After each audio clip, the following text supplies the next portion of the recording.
What up? It's your buddy Jimmy from Thornbury here again. So today we're doing another deep dive into my recording process, and this is the one that everyone's been waiting for because it's Screamo time, dudes. Let's go.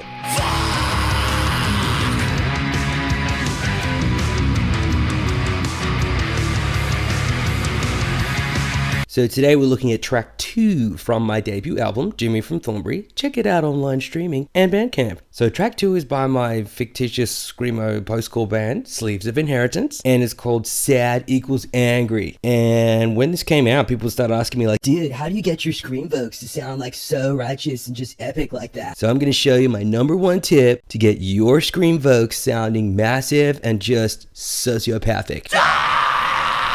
So I'm going to use a little snippet from the first verse as a demo, wherein the lyrics are, "It's all the same, just a non-specific hatred for everything that's ever been alive." It's all the same, just a non-specific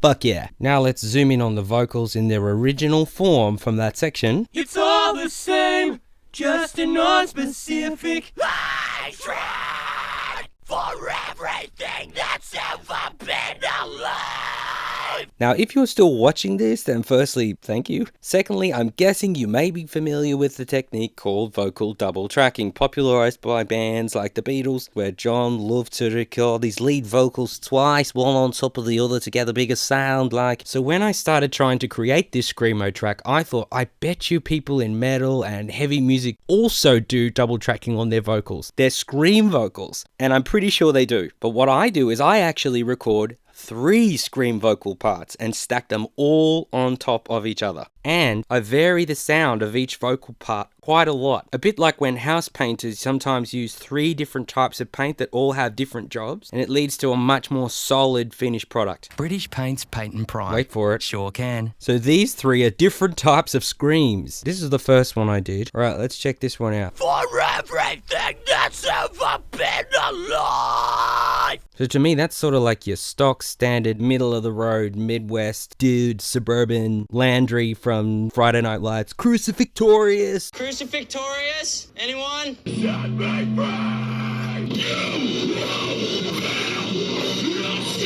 Hardcore, post-core, emo-core, speed metal, run-of-the-mill, garden variety dude in a band. Alive. So it's okay, it's a little bit thin by itself, but on top of that, we add something a bit more spicy. Hatred for everything that's ever been alive. Right. So if the first dude was kind of at the punk end, this guy's more at the emo end. This guy clearly has some issues. He's a bit more psychologically and emotionally unstable. He's probably in therapy. He's got a lot of baggage. He's bringing the man pain for the ladies in the front row. But it also provides more high frequency sounds. It helps to make the vocals cut through more, and it helps to fill in the gaps that aren't covered by the other vocals. That's sounding better. Okay, so we've gone from the jock to the emo, and now we're going to the complete psychopath. So this guy... For everything that's ever been alive. So like Scandinavian black metal vibes, like an actual Satanist, you know, the kind of guy that wears like goat horns on stage and like drinks his own blood and has his teeth filed down to sharp points and shit like that. Probably convicted of at least manslaughter. So this last track is using a technique that I think is called like compression fry or something like that. It's a term that I have heard metal vocalists use before. I think it kind of sounds like this. I'm not going to go into the vocal techniques that you have to use to get these sounds. However, one thing I would recommend watching is the YouTube video uploaded by Mal Webb, the Australian multi-instrumentalist festival performer guy, where he demonstrates all the different sounds that you can make with your entire vocal tract. It's just a great overview of what is actually possible with your voice, and that it's okay to make all of those sounds. That's So by itself, this is a little bit thin and pissy, I wouldn't use that as the lead vocal, but if you lay it underneath the other two tracks, it gives you the low frequencies, this grumbling, chesty kind of sound, and it gives you this high frequency, kind of high-end, hissing, sparkly sound at the top. So you put all three of them together. I tried for everything that's ever been alive. You get a thicker, fatter sound. It's stronger overall, especially when you have to sustain those notes. That bit there, alive. And this bit, I just want things to die. Things to die. Things to die. That's nice. So the first time I actually tried listening back to all three parts like this, it scared the shit out of me. I was like, who is that man?